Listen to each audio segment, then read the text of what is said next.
Hi, ఈరోజు నేను మీకు చట్నీ పొడి చేసి చూపిస్తాను. చట్నీ పొడి అంటే ఇది ఇడ్లీకి, దోశకి, అన్నంలోకి వేసుకొని తింటే బాగుంటది. అది ఎలా చేయాలో చేసి చూపిస్తాను. 1/2 కప్పు శనగపప్పు, ఒక 2 స్పూన్స్ మినప్పప్పు, ఒక 2 స్పూన్స్ నువ్వులు, కొంచెం చింతపండు, ఒక 7-8 ఎండు మిరపకాయలు, ఒక స్పూన్ జీలకర్ర, ఒక 2 స్పూన్స్ ధనియాలు, ఒక 5-6 వెల్లుల్లి రెమ్మలు, ఒక 2 స్పూన్లు ఆయిల్. నూనె కాగాక శనగపప్పు వేసుకోవాలి. వేసుకొని కొంచెం వేయించుకోవాలి. మినప్పప్పు వేయించుకోవాలి.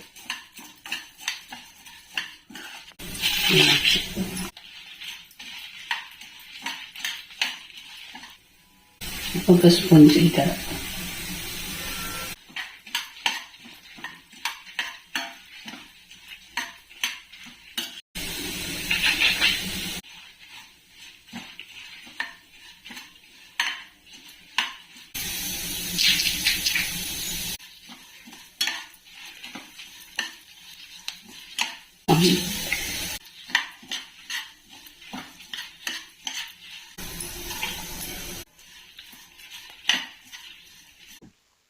పొయ్యి చిన్నగా పెట్టి నిదానంగా వేయించుకోవాలి. బ్రౌన్ కలర్ రావాలి. పొయ్యి చిన్నగా పెట్టి వేయించుకుంటేనే మంచి కమ్మగా టేస్ట్ ఉంటుంది. ఇది బ్రౌన్ కలర్ గా వచ్చే వరకు వేయించుకోవాలి. ఈ విధంగా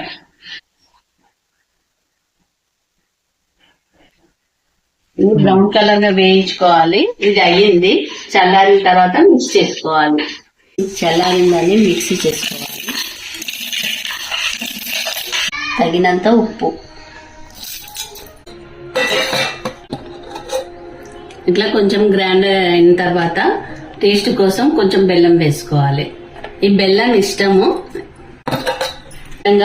కొంచెం బరకగా చేసుకోవాలి. మరి సన్నగా కాకుండా కొంచెం బరకగా చేసుకోవాలి. ఒక్కొక్కసారి మనకు కూరలు కూడా తినాలనిపించదు, ఏ కూర తినాలనిపించదు. అలాంటప్పుడు వేడి వేడి అన్నంలో ఈ పొడి వేసుకొని నెయ్యి వేసుకొని తింటే చాలా టేస్ట్ గా ఉంటది. బెల్లం ఆప్షనల్. స్వీట్ ఇష్టపడే వాళ్ళు బెల్లం వేసుకోవాలి. స్వీట్ ఇష్టం లేని వాళ్ళు క్విట్ చేయొచ్చు. మీరు కూడా ఈ పొడి ఒకసారి ట్రై చేయండి. చేసి ఎలా వచ్చిందో మాకు కామెంట్ చెప్పండి.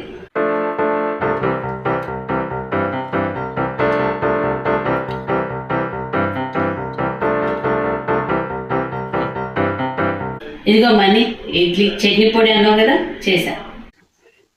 చట్నీ బదులు ఇదా చట్నీ పొడి? సూపర్ ఉంది చట్నీ పొడి. అన్నంలో కూడా తినొచ్చు కదా. వేడి వేడి అన్నంలో నెయ్యి వేసుకొని తింటే బాగుంటుంది. సూపర్ ఉంది. ఇది ఒక 15-20 days కూడా ఉంటుంది. ఈ చట్నీ పొడి నిల్వ ఉంటది. అయితే ఇడ్లీకి, దోశ అన్నిటికీ పెట్టుకోవచ్చు. ఉప్మా అయితే ఇప్పటి నుంచి చట్నీ ఇంకా ఇదే దీంతో తింటాను. అంత బాగుందా? చాలా బాగుంది.